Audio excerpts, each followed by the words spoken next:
Yo, what is up? Welcome back to the Culture in Cannabis podcast. I am one of your hosts, Full-Time Tony, here with the one and only JC Coates. What is up, JC? What is up, Full-Time Tony? How we doing, brother? I'm great, dude. Just doing good, just overall not. The energy is good. The Full-Time Tony energy is good. I feel like it has to be good, right? Like that's the only way things work. Well, sometimes, it gets I definitely have some angry energy sometimes. We have a special relationship that not everybody else gets to experience, right? Yeah. You know what I mean? So it gets a little intense. Or understands. Or understand. But they don't need to understand it. Your happiness is a direct correlation to my happiness. Same. You know what I mean? Same. So it's like, it's kind of a trap. It's kind of a blessing. It's kind of a blessing and a curse. I'm the worst toxic girlfriend you've ever had. But man, shit, so much is going on. Should we jump into announcements now? Should we wait? Should we wait to the end? We can do it after. We got some studs. We do have some studs in the building. Studs. I mean, if I can say studs 3 times in a row, I would, but I would definitely fuck that up. Yeah, it's definitely a triple threat in the house today. So, I think we just booked our flights for Oklahoma. We're going to be officially making a trip out there. I think the September 9th through the 13th. Correct. We're going to check out some killer parties, do some sales, and connect with some people. But a lot of focus for us is on our Oklahomies, right? Everything that's going on out there. Last week we had Charlie on the show from Charlie's Cannabis doing. The week before that we had Morgan. We had Morgan on the show during the Champ show, and today we had a really good group of guys because these guys, they kind of share a similar story of ours, right? Facts. They're in the thick of it in Oklahoma. They're event marketers, and they're producing a monthly event called the Sesh. We got the founders Jacob, Hunter, and William in the building today from the Sesh OKC. Where you guys at? Boom. What's up, man? What's happening, buddy? What's going on, guys? How we doing? Dope. Listen, thanks for coming on the show.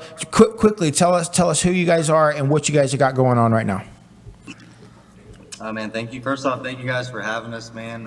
So my name is William Nagy, and I'm one of the 3 owners of the Sesh. We started doing this just off of basically meeting up at his house in this room every Sunday, and eventually just got bigger demand than we could keep up with at the house, so we kind of just turned it into a venue, and with the help of this guy became the first venue, so we all just linked up and started doing it from there. But I guess quick little bye about you guys. I don't know. I'm Jacob. I'm one of the co-founders of the Sesh as well. I'm been in the Oklahoma cannabis industry for about 3 years now. Started in a dispensary, kind of just worked my way through, sales rep, sales director, out with one of the largest labs out here in Oklahoma. And it's just dope to be able to interact with patients and people in dispensaries all around Oklahoma cannabis community. Nice. So, And I'm Hunter, the third owner of the Sesh, and I make hash for a living. I've been in Oklahoma cannabis since almost the very beginning. I ran a couple of dispensaries here in the city, and I've just kind of worked my way all through cannabis. I've done sales, done a little bit of everything, but rosin's where it's at. Nice. We have a great opportunity with the Sesh, so I'm very excited to be here and be part of this thing, and to have had the opportunity to be with these great guys and pursue this thing. Yeah, it's been crazy. It's been insane. I just love the Sesh, the story of of you guys, just because I think the first time we actually met you guys was at the second or third ever Sesh that was not at Jacob's house, right? Yeah, it was I think it was the third, or I think it was either the third one, yeah. And which is so dope because where you guys are at the third one, I was like, oh man, this must have been going on for at least a couple months, at least 6 months to 8 months. No, this is just the third one, and it's only been getting better and better ever since. What led you guys to start the Sesh? What was the question again? What led you guys to start the Sesh? We were yelling at each other. It was literally the beginning of it. It was really just us having too many people between me and Jacob, always trying to, because Hunter didn't always show up to him every single week. So then the ones that he did show up to, we had a trifecta of people that would hit us up. So it'd be just more demand than we could really host at Jacob's house, or that he was even comfortable having here, because this man's got a lot of expensive glass, so he just doesn't trust that many people, and we don't push him because we don't trust that many people. So we just really looked for a spot where we could all connect, and then it ended up more or less being, we based it off of like the yearly sessions too, that, or not the yearly sessions, but the yearly expos that happen, where people kind of look forward to those every year to like network and see their friends and see people that they don't normally see every once in a while in the cannabis industry. And so we kind of thought, you know, what if there was a way on weekends where we could make something, even if it's not every weekend, but like at least once a month, maybe people could meet up and talk about what's new in the industry. Because every 4 weeks or so, there's usually something different. It could be awkward to like hit somebody up and try and like ask them to smoke on Instagram or something. Yeah. You follow them for a year, you like each other's stuff, comment, but like the physical act of getting together somewhere and smoking is like sometimes difficult. It's sometimes way too intimate Whenever for like, if you're just happen to be in the same scenario where all those people that you talk to, like you're familiar with, but you don't necessarily get to interact with, have in one space, then it's like a lot more comfortable to just walk up to them like, hey, you want to start smoking a blunt, or you want to take a dab, or check out this rig type of thing. yeah, there's been so many people that even our sponsors have mentioned and admitted to after our sessions that there were people in the industry that they've, that's been their peers and they've like looked at and always seen through social media, but never had the chance to meet and then got introduced to because of the session. It was like, they were like, dude, I literally think like this is one of the networking things like of the month. It's almost like the Rotary Club in a way where there's just like literally like a bunch of young entrepreneurs, like they're all 20s and 30s, like in the cannabis game. There's a lot of really a lot of people that have been doing it since like before it's ever been like mainstream, and like those are the real reason why it's even like here where it's at today. That's dope. So, I mean, like, because what you guys are doing is at the essence of the very core of what, like, community cannabis is all about, right? Like, I mean, out west, the sessions, right, are legendary, the stories. And, I know people that have, given their lives to, growing cannabis illegally and feeding their family and paying their bills from the sessions in Oklahoma, right?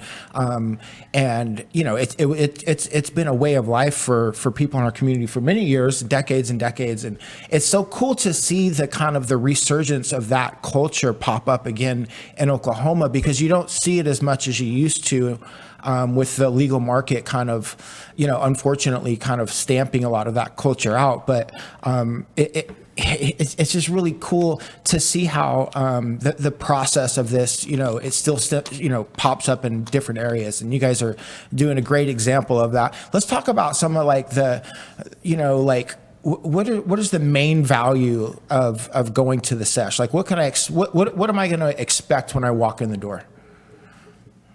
Dude, from the jump, like the vibe, man, atmosphere is a hard thing to recreate. And we've already built an atmosphere of like people that they know when they come that they're going to have either, no worries about getting like in trouble with the people that run the building.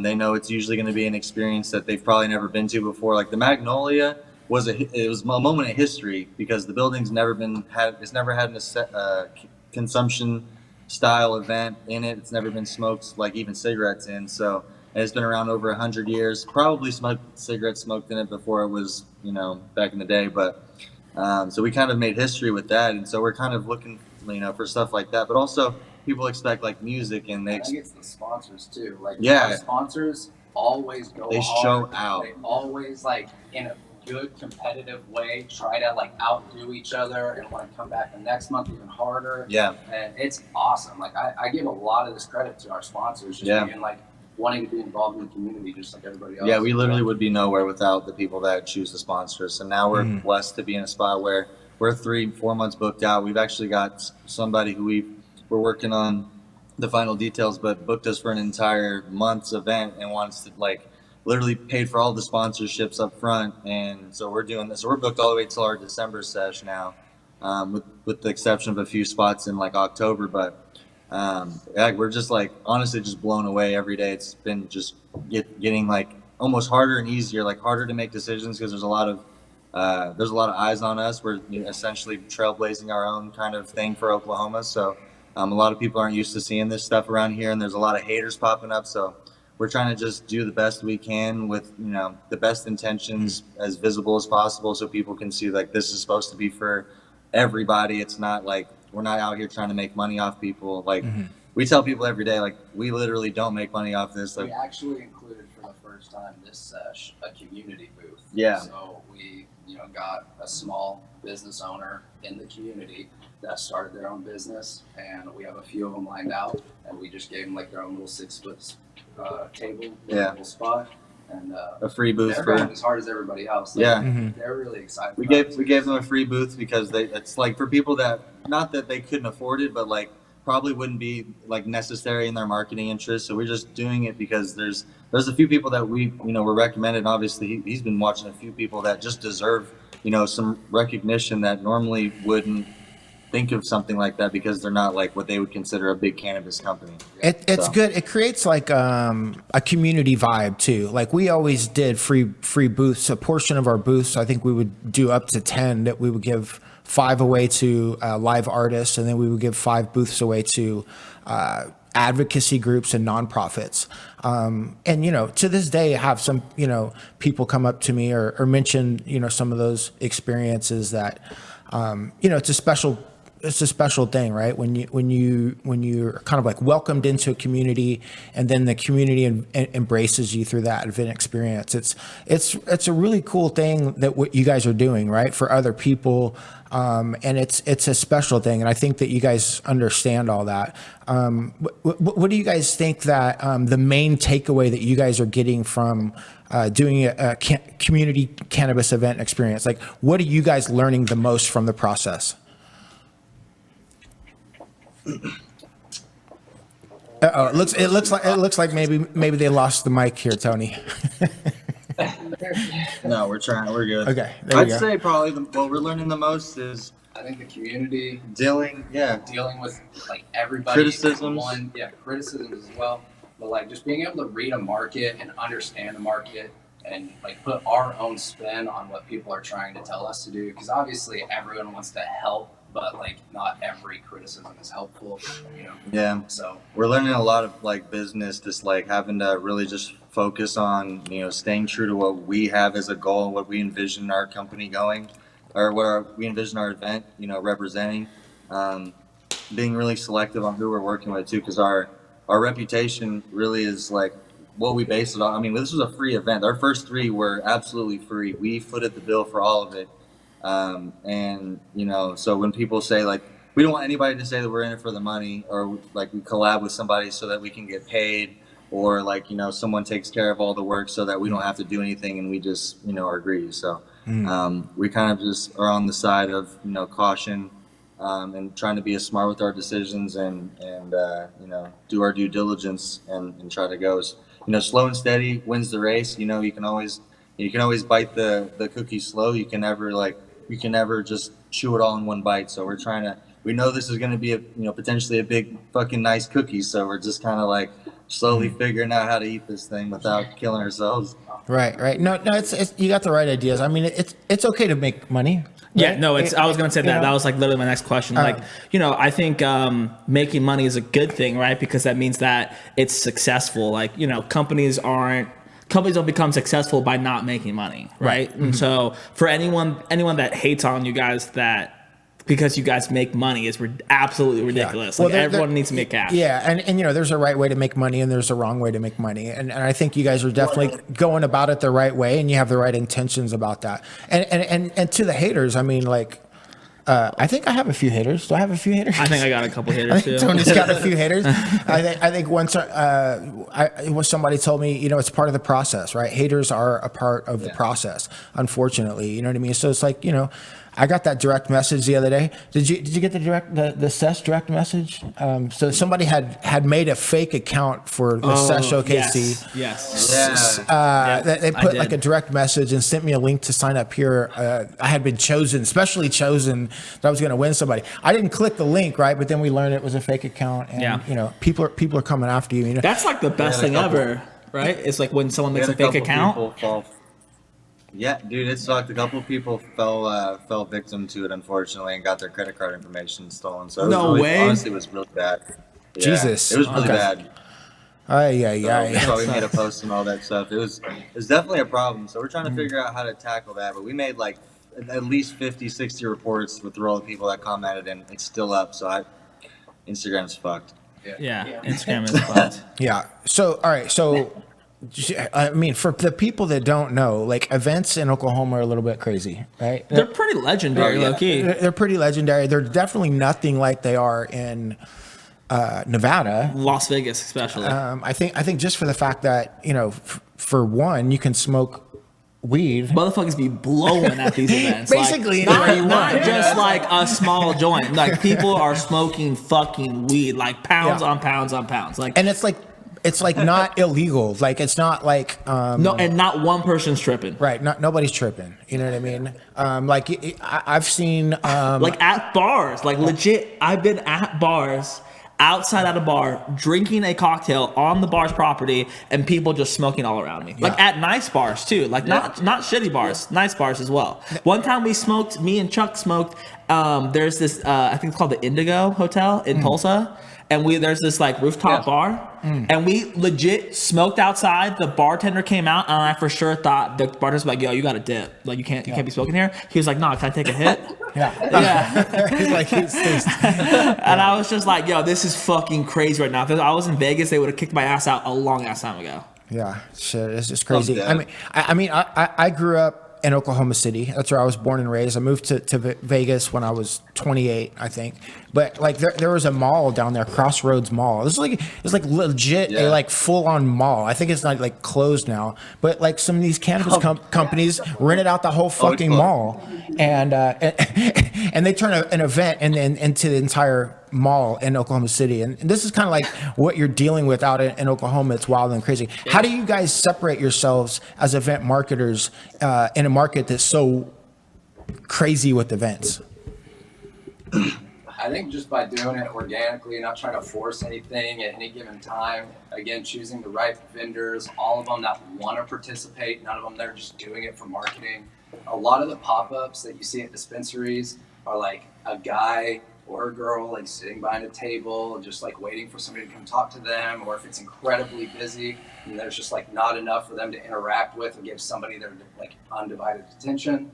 So this is like, in our minds, we tried to create like the dream pop-up scenario because we've all ran pop-ups, we've all been in dispensaries. We just like want to be able to reach patients directly more instead of just like in and out of a dispensary. Because most of the time, even when we're in a dispensary, we're not trying to like hang around all day. We're usually getting something and then going somewhere, or in between work or something. Plus, the biggest thing that makes us stand out, and a lot of people that throw these events don't realize this, but half the people that show up are our friends. Like literally, we almost know every person that shows up to our event. So it's like it's really not like we're promoting it and being like trying to be the biggest cannabis event off the rip, and like we're just trying to promote it, like blasted, like finger blasted everywhere, pasted everywhere. Like we actually had like our first event, 120 plus people showed up, and it was just off Instagram promotion, like just people that followed us, all three of us. In 3 days? In 3 days, yeah. We figured it out on a Monday and threw it on a Thursday, and then it was wild.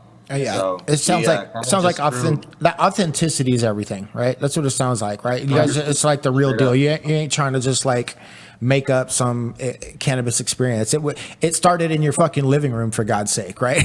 Like this is like what you guys do. I love that. All right, so like I'm a vendor. I want to be a possible sponsor. I see that you guys are booked up or whatever. What kind of value am I going to get for X amount of dollars participating in the Sesh OKC? So as of right now, so we're actually constantly progressing. So we actually keep telling our vendors, to our sponsors, like, we're not in it to get rich. Obviously, we're in it to make money, make it worth the while. But we're constantly growing. So they're. But like I get the booth, right? I get the booth. What else do I get? Yeah. You get a 10 by 10 booth as a silver sponsor. You'll get some shirts. Yeah. You So get 5 shirts, 5 tickets. Nice. You get several other you get branding on the back of each Sesh shirt. That's only going to be dropped once every time. Oh, sick. Limited. I love So that. they're only like 50 or so on top of the ones that are automatically given to you for being a sponsor. So like really only like 50 or so people get that limited drop.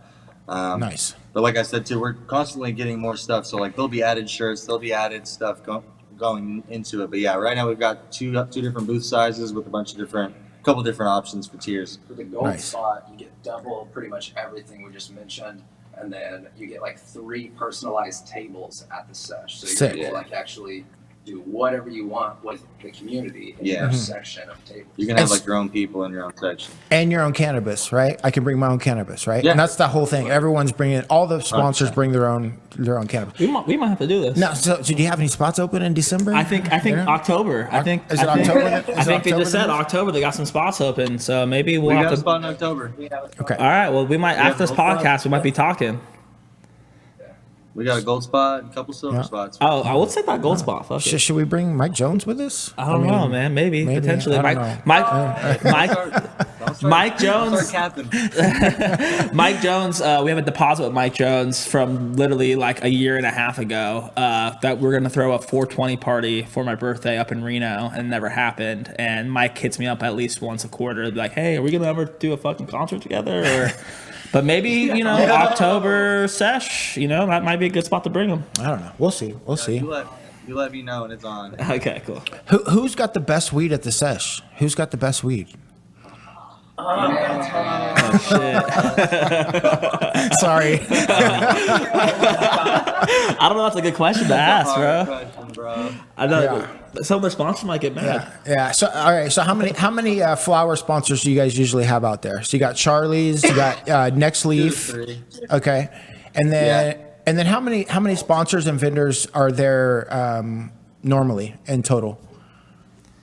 Usually 5 or 6. Yeah, No fine. more Okay. than 6. I 5 or don't think 6. we've ever had more than 6. And then there's a bud bar. Oh, is there always a bud bar?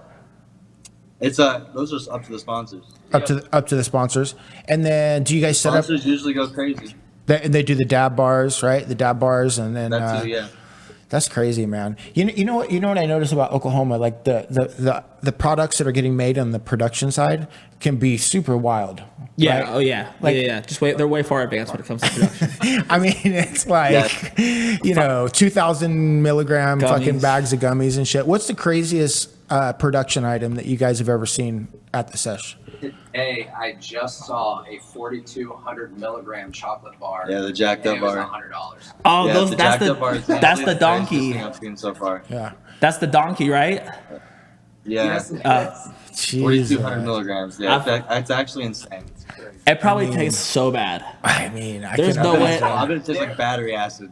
Yeah. There's no And way. so- Literally battery What acid. happens to your body after you take Yeah. one bite of that? Like you just straight And up so die? there's literally a jackass on the packaging, which is a donkey, right? And then it's called donkey, yeah. and then it's called jacked up, right? Like that's 4,200 milligrams. Let's go. That's Yeah, crazy as jacked up, that's fuck. for sure. Do they sell well? oh man. You think? Oh, like fire, absolutely. I low key They see sell- them all the time. Damn, that's seen 'em- crazy. I've seen 'em a lot of how places, much does too. How much does that cost retail to buy one of those? $50, I'm pretty sure. $50 What? for the 1,000 milligram, and then Or wait. the 4,200 milligram is $100. That's Yeah, still retail. really. Retail's $100. My bad. That's still. I mean, that's still the price per. crazy. Your price per milligram is like unbelievably low. It's Yeah, 42 that's crazy. cents for every milligram. Unbelievably. 40 for every 42. 4 grams of probably distillate for $100. Yeah. Yeah, In a that kind chocolate bar. that kind of like strikes a couple of red flags with me. I don't know. But, No joke. well, all right. So it's still medical in Oklahoma, Yeah. right? But it's crazy because it feels like it's recreational, right? So what is the landscape for the when's it going to go rec? Does anybody know? It's like wax medical. We don't know. Yeah, no idea. I know it's on the ballots a couple times, but it's not really like there's a lot of drama happening, so it's really getting. Do we know sidetracked. how many? I'm sorry, Tony. Do we know how many patients there are in Oklahoma total? Is that a Dude, that's a number I can find while we're talking. Absolutely. yeah? I What think- were we gonna say? I'm gonna say it's 300,000. I'm gonna say you're probably right. 320 is the number I want to say. That's Which is a lot. 320. That's a fuck ton. Because like there's usually think there's like only, 15,000, right? And Like there's only probably what 4 million people, 5 million people in Oklahoma. 5 million tops. 3.5, I think. 3.5. Wow. That means 10. If you have 300, let's just say call it 350, and there's 3.5. That's 10% of the population smokes weed, That is crazy. and a lot of it. Yeah. Yeah, those are just the ones that legally smoke. Yeah, that's correct. Yeah, that and I guess the other thing is too is like pretty much in every dispensary I've ever been to in the state of Oklahoma, no one's even asked me for a medical card. One of them. Also, is that population like based off of even children too? Like that's like the entire population. That's Right. true. That is true. Yeah. And I didn't think about that. Yeah. Yeah, I mean it's Oklahoma, man. It's a special place for cannabis. Me and JC were talking about it yesterday or 2 days ago. I was saying to him, Oklahoma is so crazy, but if COVID wasn't a thing right now, I think Oklahoma would be absolutely even more insane. Like I think there'd be a lot more money being dumped into Oklahoma if the COVID wasn't happening. I think it's almost a good thing. Not that COVID's a good thing, but I think the times that we're in right now is a good thing. So it allows groups like you guys and like us to be able to play with potentially, the guys that have millions of dollars, right? I feel like if, like what happened in Nevada, right, was like, 2016, 2017, you have all these big ass groups with billions of dollars coming in and buying everything up. It's not really happened like that in Oklahoma, and I think the COVID kind of helped with that, and I think the landscape of the market definitely helped with that, with the medical programs and the fact that you have to be a resident to get into a license. So Oklahoma's cool, man. I'm really excited to see it in like 2023, 2024. Yeah. That place, it's going to be like Disneyland for weed. It is going to be nuts. We're definitely committed. So, I'm definitely looking forward to a long relationship with you guys. Definitely keep us posted on October. Definitely want to participate in that. And we'll see you guys in September too. Yes, sir. We will. Yeah, we'll shoot you the deck over when we get off here. Nice. Perfect. Right. Well, listen, plug yourself. Tony, I'm taking your line. It's okay. I'm taking your line. I'm sorry, It's okay. Tony. Listen, thank you guys for coming on. Plug yourselves. Where can they find you? Let's let the people know. You can find me on Instagram, WZNAGY. Snapdoob at Snapdoob, SNAPDOOB. And I'm at EdgeOnHerb, EDGEONHERB. And then you can find us collectively at the Sesh OKC. Follow us to see where we may be popping up next if you're an Oklahoma resident, because we may be in a city near you at some point. So, When's the next show's this weekend, right? This weekend. next show's this weekend, August 21st, 7 p.m. at the Magnolia, downtown OKC. Is it sold out? It's pretty damn close. About 65%. We got a full 2 days left where people start buying. I'm going to send you a couple people to buy tickets from our new distribution facility, and they're going to come down there. We take care of them if we buy some tickets for them. I got you. Cool. We'll set them aside. Appreciate you guys. Appreciate you guys. Thank you guys so much. Best of luck this Thank you weekend. guys so much. We'll see you guys soon. All right, man. You guys take care. Peace. Damn. Yeah. Just some hustlers, bro. Some hustlers, man. It's like, everybody's in a different place in the process. You know what I love about Oklahoma too is everyone's my same age. Like everyone's in between the 22 and 30-year-old. Like it just like, whereas here it's people a lot older.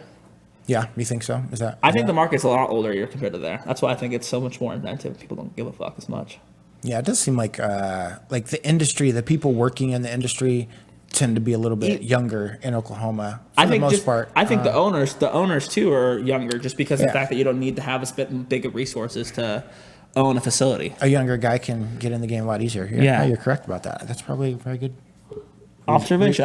I just kind of was just thinking that because these guys, any other market, right? It's gonna take a minute for stuff like this to be able to happen, where these guys were able to kind of flip the switch pretty quickly on it. And now, it's a full-fledged company, dude. They're bringing in revenue every month, and they're creating a name. I mean, everyone I know in Oklahoma is always trying to go to the Sesh, right? Yeah. And that first one we went to, I remember you, me, Joy, and Chuck rolling up, bro, being like, "What the fuck is this?" I was like, "This is dope." And then we just walked into this dope ass house, like right behind Chicken and Beer. Yep. Yeah.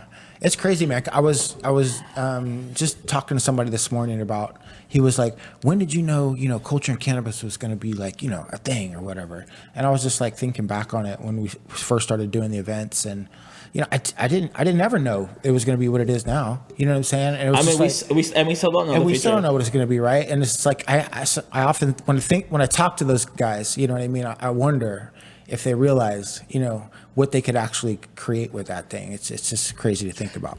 It's legendary, right? Is, like right? and I think it's even more legendary. We got to go like to the third one ever. Yeah. So that pumps me up. It pumps me up. So what else is going on? Let's get some announcements and. Me and Chuck will be in Reno next week. Okay. We have now Culture Cannabis. While we sell a fuck ton of weed, we also have a media company and we have clients. Yes, we do. We just brought on a new client, Mojave. Yes. Very happy with them. They're a grow up in Northern Nevada, family grow. I personally have known this family for the past like 6 or 7 years, and they've become really close friends with the Culture and Cannabis family. Shout out to everyone that's up with the Mojave Greenleaf team. So that's been really cool. If you don't follow Mojave yet, make sure to check out their Instagram at Mojave_flower. Amazing flower. Amazing flower. And what's so dope is like they're tried and true methods of growing. Always super consistent, always very high quality, some of the best flower in the state of Nevada. And we don't want to help showcase that to the rest of the state. We want to show the rest of the state how dank this flower is and how dope the company is and how it's a family run operation that I think they've had a ton of people that have been there for the past like 3 or 4 years, which is unheard of in cannabis. I mean, turnover rate in cannabis is like 6 months to 9 months. So to have someone on the team for 3 to 4 years, almost 5 years is crazy. So make sure to check them out. Me and Chuck will be in Reno. If you want to connect, make some content with us the 24th, 25th, or is it 25th, 26th? Either, whatever the dates, I'll figure it out. I'll post about it. But hit us up. We'll have some Mojave samples. We're looking to connect with some more influencers, do some content. That'd be dope. We're going to be going to Oklahoma, September 9th through the 13th. Yep. That should be a good time. We're going to be checking out some parties. We're going to be connecting with a lot of people, doing a fuck ton of meetings. If you're a dispensary or an influencer in Oklahoma, make sure to hit us up. We're trying to link with as many people as possible. We want to grow our Oklahoma network and add to the great repertoire of people just like William, Hunter, and Jacob. Yeah. What else you got? We got, dude, our flower is making it into some new dispensaries. Yeah, we just closed on 2 new groups. We're really pumped about Nevada Made Marijuana. Really excited. Shout out to Chris over there. Really cool, exciting group. They're opening a new dispensary as well, which is always fantastic. And a giant one in Henderson, right off of St. Rose Parkway. So I'm really pumped to see that. Stay tuned for pop-ups, and we're gonna be doing some dope events over off that Buffalo and Charleston location. I'm super pumped about that. And then the other group is GTI. Culture and Cannabis has just now gotten to all the Essence, Rise, and I think Cookies is a part of that group too. I'm not sure how that works, but so we're really excited about that. And it just shows a testament. It's taken almost 6 years for Culture and Cannabis, me and JC's journey in in cannabis industry to be able to, fuck around with big MSOs like these 2 groups, right? I mean, these aren't small groups by any means, right? These aren't mom and pop shops. These are actual corporations with a lot of people working for them. Yeah. So it's crazy because, Culture and Cannabis 2 years ago was, to even have the thought to sell to groups like this wasn't even on the radar. Yeah. I mean, we were a sesh, for God's sake. But essentially, we had all these media companies and clothing brands coming to hang out with us in downtown Las Vegas. And now we're fucking sending licenses to big MSOs and work with accounting departments, So it's been sick. If you haven't bought a fucking Hustler, what have you been doing? It's a better question. Go get one. They're at so many dispensaries now. People are loving them. The reception has been incredible. They've been selling like hotcakes too. So go get ones ASAP. Those will be dropping too at a couple different new dispensaries here shortly. And then we got some new products that we're working on, man. We're going to be dropping some new shit soon. So I'm really pumped about that. Yes, new, dude, a lot of new things. We're going to move into a new cultivation at the end of the year. It's going to open up a lot of opportunities. We're going to disrupt the market a little bit. It's going to be good. But I think that's it, brother. Is that all we have? I feel like we had something else that we needed to talk about. Do you know who's on the podcast next week? You probably don't. I think it's wide open, man. Every week it's wide open. It could be, you know. Okay, cool. Well, that's the podcast. Thank you all so much for listening or watching or however you consume this podcast. Yo, listen, I never do this, but if you don't fucking like follow us or subscribe on whatever platform you listen to, do us a fucking favor and do that, please. Yeah, I mean, if you like the podcast, just subscribe, like, share it, tell your friends, all that good stuff. We know, we want to share the good word and show off these super dope people in and around the cannabis industry. So help a brother out. Give us a share. Help some brothers out. Help us out, man. Give us a Other share. than that, that's the podcast. Happy Thursday. We'll see y'all next Thursday. Peace. Peace.